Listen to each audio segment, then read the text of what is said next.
കോഴിക്കോട്ടുകാരുടെ ഇഷ്ടകേന്ദ്രമാണ് കടപ്പുറം. ദിനംപ്രതി നിരവധി പേരാണ് സായാഹ്നം മനോഹരമാക്കാൻ ബീച്ചിലെത്തുന്നത്. അവിടെ അവർ സൗഹൃദവും നിലപാടുകളും രാഷ്ട്രീയവുമെല്ലാം പരസ്പരം പങ്കുവയ്ക്കും. തെരഞ്ഞെടുപ്പ് അടുത്തതോടെ ഇവിടെ ഇപ്പോൾ പ്രധാന ചർച്ചാ വിഷയവും രാഷ്ട്രീയം തന്നെയാണ്.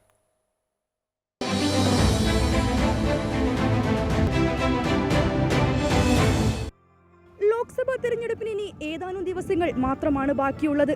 സ്ഥാനാർത്ഥികളെല്ലാം തിരക്ക് പിടിച്ച പ്രചരണ പരിപാടികളിലാണ്. അതിന്റെ വിശേഷങ്ങളെല്ലാം തന്നെ നമ്മൾ ഇതിനോടകം പങ്കുവെച്ചു കഴിഞ്ഞു. ഇനി നമുക്ക് വോട്ടർമാർക്ക് എന്താണ് പറയാനുള്ളതെന്ന് നോക്കാം. കേൾക്കാം കോഴിക്കോട്ടെ വോട്ടർമാരുടെ ശബ്ദം.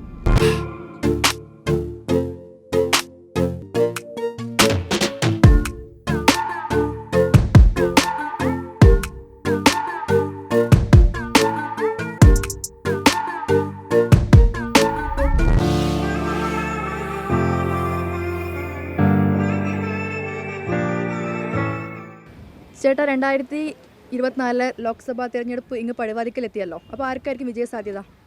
ഇന്ത്യ മുന്നണിക്കാണ് സാധ്യത കാണുന്നത്. അപ്പോൾ ഇന്ത്യയെ രക്ഷിക്കാന്നുള്ള രീതിയിൽ ഇന്ത്യ മുന്നണി അധികാരത്തിൽ വരണം. കോഴിക്കോട് എളമരം കരീം വിജയിക്കും. കേന്ദ്രത്തിൻ്റെ ഭരണത്തിൽ കുറിച്ച് എന്താ അഭിപ്രായം? കേന്ദ്രം ഒരുപാട് ആൾക്ക് ജോലി കൊടുക്കാമെന്നും പെട്രോള് ഡീസൽ വില കുറയ്ക്കാമെന്നും പറഞ്ഞിട്ടാണ് അധികാരത്തിൽ കയറി. അതൊന്നും ഈ നാൾ വരെ കണ്ടിട്ടില്ല. അപ്പോൾ അതുകൊണ്ട് ജനങ്ങളുടെ മനസ്സിൽ അവരോടുള്ള ഒരു എന്താ പറയുക, വെറുപ്പിൻ്റെ ഒരു രാഷ്ട്രീയം അവിടെ ഉടലെടുത്തിരിക്കുന്നു. അപ്പോൾ അതുകൊണ്ട് ഇന്ത്യ മുന്നണി എന്നത് ഇന്ത്യയിൽ വരണം എന്നുള്ളതാണ് സാധ്യത. ചേട്ടാ, ഇന്ത്യ മുന്നണി അധികാരത്തിൽ വരുമോ? ഒരു 70% സാധ്യതയുള്ളൂ. BJP സർക്കാർ തന്നെ വരാൻ സാധ്യത. അതെന്താ കാരണം? കാരണം എന്ന് പറഞ്ഞാൽ അവരിപ്പോൾ 10 വർഷമായിട്ട് ഭരിച്ചു. ഇനി അവർ തന്നെ ഭരിക്കാനുള്ള സാധ്യത ഉണ്ട്. പിന്നെ റോഡ് വികസനം അങ്ങനെയൊക്കെ കുറച്ച് കാര്യങ്ങൾ ചെയ്തിട്ടുണ്ട്. പക്ഷേ ഞങ്ങൾക്ക് താല്പര്യം കോൺഗ്രസ് വരണമെന്നാണ്, ഇന്ത്യ മുന്നണി വരണമെന്നാണ്.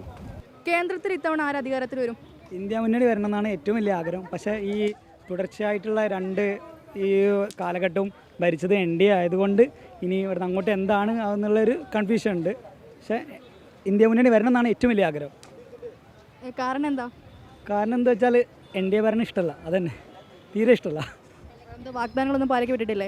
വാഗ്ദാനങ്ങൾ പാലിക്കപ്പെടാത്തത് കൊണ്ടല്ല, അവരൊരു മതത്തിനെ അടിച്ചേൽപ്പിക്കുന്ന ഒരു ഇതായതുകൊണ്ട് അതിനെതിരെ ഒരു നമ്മളൊരു പ്രതിഷേധം, എൻ്റെ ഒരു പ്രതിഷേധം, അല്ലെങ്കിൽ എല്ലാവരുടെയും അല്ല, എൻ്റെ മാത്രം പ്രതിഷേധം, മതത്തിനെ അടിച്ചേൽപ്പിക്കുന്ന ഒരു പാർട്ടി ആയതുകൊണ്ട് മാത്രം.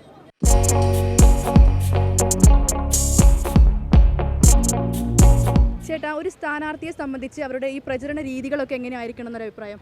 ഒരു സ്ഥാനാർത്ഥിയെ പറ്റി പ്രചരണ രീതികൾ എങ്ങനെ ആയിരിക്കണം എന്ന് വെച്ചാൽ, ഈ പ്രചരണത്തിൽ പറഞ്ഞ കാര്യം, ഇപ്പോൾ ഒരു വെള്ളത്തിൻ്റെ കിണർ വെച്ച് കൊടുക്കാം, അല്ലെങ്കിൽ പൈപ്പ് വെച്ച് കൊടുക്കാം, റോഡ് നന്നാക്കി കൊടുക്കാം, വഴി കൊടുക്കാം, ഇങ്ങനെയൊക്കെ വാഗ്ദാനങ്ങൾ പാലിക്കാതെ പോകുമ്പോൾ വോട്ട് കിട്ടാൻ മാത്രമുള്ള ചരക്കായി ജനങ്ങൾ മാറും.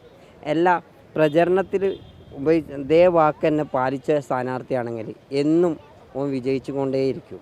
പിന്നെ എനിക്കൊന്നും നോക്കേണ്ട ആവശ്യമില്ല. ആരായാലും ഏത് പാർട്ടി ആയാലും പ്രചരണത്തിൽ എന്താണോ കൊണ്ടുനടക്കുന്നത് അതുപോലെ നടക്കുകയാണെങ്കിൽ, ഞങ്ങളെ കോഴിക്കോട് ഒരു വിധത്തിലൊക്കെ ചെയ്തതാണ് നമ്മളെ കുറ്റിച്ചിറ ഭാഗങ്ങളൊക്കെ, അതുപോലൊക്കെ നടക്കുന്നത്. പിന്നെ ചില ഭാഗങ്ങളിൽ പ്രചരണം ഉണ്ടാക്കുന്ന ആളെ പേരൊന്നും പറയുന്നില്ല. എന്നാൽ അത്യാവശ്യം നമ്മളെ ഗേൾസ് സ്കൂളിൻ്റെ അവിടുത്തെ റോഡുകളൊക്കെ പറ്റ അബദ്ധം കാര്യങ്ങളൊക്കെ, അതൊക്കെ 2 പാർട്ടികളതാണെന്ന് പറഞ്ഞ് അത് ആൾക്കാരുടെ പേരും കൗൺസിലറുടെ പേരൊന്നും ഞാൻ പറയുന്നില്ല. പക്ഷെ അതൊക്കെ പറ്റ അബദ്ധമായിട്ട് വരുന്നതാണ്. അങ്ങനത്തെ പ്രചരണത്തിൽ പോവാതെ സത്യസന്ധമായിട്ട് പ്രചരണത്തിൽ ആകുകയാണെങ്കിൽ ജനങ്ങൾ എന്നും കൂടെ ഉണ്ടാവും. എങ്ങനെ ഇപ്രാവശ്യം തുടർഭരണം ഉണ്ടാവുമോ? തുടർഭരണം ഉണ്ടാവുമെന്ന് ചോദിക്കുകയാണെങ്കിൽ എന്തായാലും തീർച്ചയായിട്ടും ഒരു 350 സീറ്റോളം BJPക്ക് ഉണ്ടാവും. കാരണം ഇതിനൊരു മാറ്റം വരണമെന്നുണ്ടെങ്കിൽ കോൺഗ്രസ് നേതൃത്വത്തിനെ മാറ്റിയിട്ട് ആദ്യം അതിനനുസരിച്ചുള്ള കാര്യങ്ങൾ ചെയ്യണം. കാരണം രാഹുൽ ഗാന്ധിയൊക്കെ ഇപ്പോൾ ഒരു 3-4 വർഷമായിട്ട് പരാജയമാണ്. അപ്പം അത് മനസ്സിലാക്കിയിട്ട് അതിനുള്ള മാറ്റങ്ങൾ കോൺഗ്രസ്സാണ് ആദ്യം വരുത്തേണ്ടത്. എന്നാലേ ഇതിനൊരു അവസാനം ഉണ്ടാവുള്ളൂ.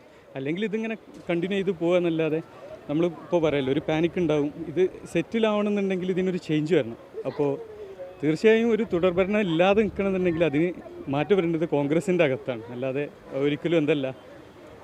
അല്ലെങ്കിൽ പിന്നെ മുന്നൊക്കെ എന്തായിരുന്നു, ഒരു വെള്ളിത്തളികയിൽ ജനങ്ങൾ കൊണ്ടുപോകാണ്ട് ഭരണം കൊണ്ടുപോയി കൊടുക്കായിരുന്നു കോൺഗ്രസ്സിന്, നിങ്ങൾ ഭരിച്ചോളി എന്ന് പറഞ്ഞുകൊണ്ട്. ആളുകൾക്കിത് മടുത്തു. അതുകൊണ്ടാണ് ഇപ്പോൾ BJP ഭരിക്കാനും അവർ ഭരണം നിലനിർത്താനും വേണ്ടിയിട്ട് അനാവശ്യമായിട്ടുള്ള വിവാദങ്ങളും കാര്യങ്ങളൊക്കെ ഉണ്ടാക്കിയിട്ട് അതിനുള്ള ശ്രമം ഉണ്ടാകാനുള്ളൊരു കാരണം അതാണ്. അപ്പം അതിനൊരു മാറ്റം വരണമെന്നുണ്ടെങ്കിൽ കോൺഗ്രസ്സിനാണ് മാറ്റം വരേണ്ടതെന്നാണ് ഞാൻ പറയുന്നത്. ഒരു എം പിയിൽ നിന്നും നിങ്ങൾ ആഗ്രഹിക്കുന്ന കാര്യങ്ങൾ എന്തൊക്കെയാണ്? ഞാനൊരു നഴ്സായിട്ട് വർക്ക് ചെയ്യുന്ന ആളാണ്. അപ്പോൾ എൻ്റെ അഭിപ്രായത്തിൽ ഏതൊരു പൊളിറ്റീഷ്യനും ഫസ്റ്റ് പ്രയോറിറ്റി കൊടുക്കേണ്ടത് നമ്മുടെ ഇന്ത്യ അല്ലെങ്കിൽ ഏത് കൺട്രി ആണെങ്കിലും അവിടുത്തെ ഹെൽത്ത് സെക്ടറിനാണ്. അപ്പോൾ ഇപ്പോഴത്തെ പല പൊളിറ്റീഷ്യൻസും ഞാൻ കണ്ടിട്ടുണ്ട്, അവർ ഇമ്പോർട്ടൻസ് കൊടുക്കുന്ന പല കാര്യങ്ങളും ഒരുപക്ഷെ ജനങ്ങൾക്ക് യാതൊരു ഉപകാരപ്പെടാത്ത കാര്യങ്ങളാണ്. അപ്പോൾ എനിക്ക് തോന്നുന്നു കുറച്ചും കൂടി സപ്ലൈകൾ ഹോസ്പിറ്റലിൽ വരുത്താനും അല്ലെങ്കിൽ സ്റ്റാഫിൻ്റെ ഇത് കൂട്ടാനും അങ്ങനെയുള്ള കാര്യങ്ങളൊക്കെ കൂടുതൽ ഫോക്കസ് ചെയ്തിട്ട് ടൂറിസം അങ്ങനത്തെ ഡിപ്പാർട്ട്മെൻറ്റുകൾ വേണ്ടാന്നല്ല, അതും നമ്മുടെ രാഷ്ട്രത്തിൻ്റെ ഭാവി അല്ലെങ്കിൽ വളർച്ചയ്ക്ക് പ്രധാന പങ്ക് വഹിക്കുന്ന കാര്യങ്ങളാണ്. പക്ഷേ അതിന് ഓരോന്നും നമ്മൾ കൊടുക്കേണ്ടതായിട്ടുള്ള ഒരു പെർസെൻറ്റേജ് ഓഫ് എമൗണ്ട് അല്ലെങ്കിൽ ഷെയർ ഉണ്ട്. അപ്പോൾ അതിൽ നമ്മൾ കൂടുതൽ ഹെൽത്ത് സെക്ടറിനെ ഫോക്കസ് ചെയ്യണമെന്നാണ് എൻ്റെ അഭിപ്രായം. കാരണം അപ്പം മാത്രമേ ഉള്ളൂ നമുക്ക് നല്ലൊരു ഹെൽത്തി സിറ്റിസൺസ് ഉണ്ടെങ്കിലല്ലേ പിന്നെ മുന്നോട്ട് നമുക്ക് എന്ത് പ്രൊഡക്ടിവിറ്റിയും ചെയ്യാൻ പറ്റൂ. അപ്പം അങ്ങനെ ഒരു അഭിപ്രായം എനിക്കാണ്. ഈ ലോക്സഭാ തിരഞ്ഞെടുപ്പിൽ ആർക്കായിരിക്കും വിജയസാധ്യത തോന്നുന്നു? കൂടുതൽ വിജയസാധ്യത ലോക്സഭയിലാണെങ്കിൽ ഇന്ത്യ സഖ്യവും അതേപോലെ തന്നെ BJPയും തുല്യബലത്തിലാണ് നിൽക്കുന്നത്. എന്നാലും കുറച്ച് മുൻതൂക്കം 300 സീറ്റിൻ്റെ മേലെ എന്തായാലും BJPക്ക് കിട്ടുന്നതാണ് കണക്കൂട്ടൽ, നമ്മളെ സർവേകളൊക്കെ പറയുന്നത്. ഇവിടെ കേരളത്തിനെ സംബന്ധിച്ചിടത്തോളം കൂടുതലും BJPനെ ജയിപ്പിക്കാൻ സാധ്യതയില്ല. കഴിഞ്ഞ പ്രാവശ്യം 19 സീറ്റ് കോൺഗ്രസ്, ഈ പ്രാവശ്യം ഒരു 15 സീറ്റിൽ എന്തായാലും കോൺഗ്രസ് വരുന്നതാണ്. പിന്നെ നമ്മൾ ജയിപ്പിക്കുകയാണെങ്കിൽ ഏറ്റവും നല്ല കാൻഡിഡേറ്റിനെ നോക്കിയിട്ട് വോട്ട് ചെയ്യുക.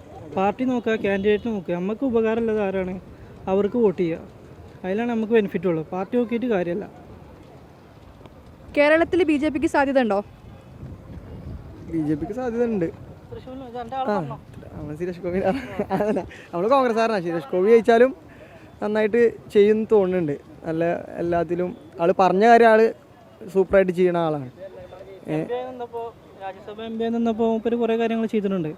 അപ്പോൾ തൃശ്ശൂരിൽ MP ആയിട്ട് വന്നാൽ ഒരുപാട് കാര്യങ്ങൾ ചെയ്യുന്നതാണ് പ്രതീക്ഷ.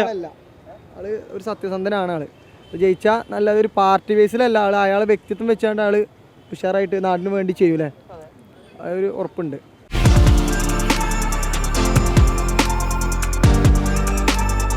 ചേട്ടാ, ഈ സ്ഥാനാർത്ഥി പ്രഖ്യാപനത്തിൽ സ്ത്രീ പ്രാതിനിധ്യം കുറഞ്ഞു പോയിട്ട് തോന്നുന്നുണ്ടോ? ഇപ്രാവശ്യം കൂടുതൽ സ്ത്രീ പ്രാതിനിധ്യം ഉണ്ടെന്നാണ് ഞാൻ വിചാരിക്കുന്നത്. ഇനിയും കൂടണമെന്ന് സജസ്റ്റ് ചെയ്യുന്നു. ചേച്ചി, ഈ സ്ഥാനാർത്ഥി പ്രഖ്യാപനത്തിൽ സ്ത്രീകളുടെ പ്രാതിനിധ്യം കുറവാണോ അല്ലെങ്കിൽ താരതമ്യേന ഇപ്രാവശ്യം കൂടുതലാണോ? എന്താ അഭിപ്രായം? കുറവാണ്. സ്ത്രീകൾക്കും പുരുഷന്മാരെ പോലെ തന്നെ തുല്യം വേണമെന്നാണ് ഞങ്ങളുടെ അഭിപ്രായം. സ്ത്രീകൾക്ക് പ്രാതിനിധ്യം കൊടുക്കണം, കൂടുതലായിട്ട്. കുറവായിട്ടാണ് തോന്നുന്നത്.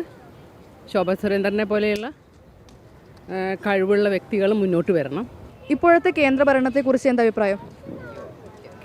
കേന്ദ്രഭരണം വളരെ നല്ലതായിട്ടാണ് അഭിപ്രായം തോന്നുന്നത്. എൻ്റെ അഭിപ്രായം ഇനിയും BJP മുന്നോട്ട് വരണമെന്നാണ്, മോദി സർക്കാർ തന്നെ വരണമെന്നാണ്, വരുന്നു തന്നെയാണ് എനിക്ക് തോന്നുന്നത്. എൻ്റെ ഏരിയയിലുള്ളവരായാലും നമ്മൾ താമസിക്കുന്ന ഏരിയയിലുള്ളവരൊക്കെ ആഗ്രഹിക്കുന്നത് മോദി മുന്നോട്ട് വരണമെന്നുള്ളതാണ്. അത് വരുന്നുള്ളത് തീർച്ചയായിട്ടും വരുന്നുള്ളത് ഉറപ്പാണ്.